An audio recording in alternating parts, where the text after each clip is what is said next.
پیارے حبیب علیہ السلام کی طرف سے ذبح کی۔ اسی طرح عورت قربانی خود ذبح کر سکتی ہے، بلکہ بہتر ہے کہ عورتوں سے قربان کروایا جائے۔ ہماری عورتوں میں تو اللہ معاف فرمائے اتنا حوصلہ ہی نہیں ہے، وہ کمرے کے اندر چھپکلی آ جائے تو باہر نکل جاتی ہیں، جی آپ جائیے اس کو باہر نکالیے تو میں آؤں گی۔ چھپکلی ہے، سوکن تو نہیں ہے جو اتنا ڈر کے بھاگ گئی۔ اتنی ڈرپوک عورتیں بنا لی، کاکروچ آ گیا بیگم بار بھاگی، کیڑا آ گیا بیگم بار بھاگی۔ بھائی بیگم سے قربانی کروائیے، اس کا یہ ڈر ختم کیجئے۔ جانور کو آپ قابو کر لیں، چھری بیگم کے ہاتھ میں دے اور کہ بسم اللہ اللہ اکبر اور چھری پھیر دے، اس کو ذبح کرے۔ مومنہ عورت بہادر ہوا کرتی ہے، بزدل نہیں ہوا کرتی، بہادر ہوا کرتی ہے۔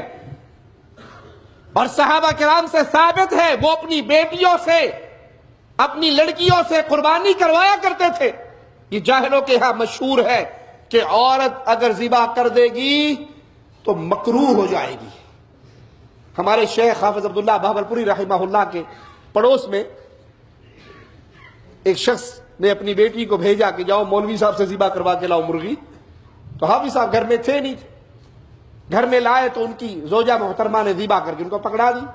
اس بچی نے گھر آگے بتایا تھا کہ یہ حافظ صاحب کی بیوی نے ذبح کی ہے۔ وہ تھوڑی دیر کے بعد مرغی واپس لے کے آ گئے، تسی کھا لو، مکروہ ہو گئی، ساڈے واسطے جائز کوئی نہیں۔ یہ بات غلط ہے، عورت سے ذبح کروائیے، عورت خود اپنی قربانی کو ذبح کرے۔ امام بخاری رحمہ اللہ فرماتے ہیں ابو موسیٰ اشعری رضی اللہ عنہ اپنی بیٹیوں کو حکم دیا کرتے تھے اور ان کی بیٹی قربانی کو خود ذبح کیا کرتی تھی۔ صحیح بخاری میں ایک اور روایت ہے، ایک عورت نے تیز دھار پتھر سے بکری کو ذبح کر دیا تو پیارے حبیب علیہ السلام نے اس کے گوشت کو کھانے کا حکم دیا۔ اگر عورت کے ہاتھ کی قربانی مکروہ ہو جائے تو نبی آپ نے حکم دیا کہ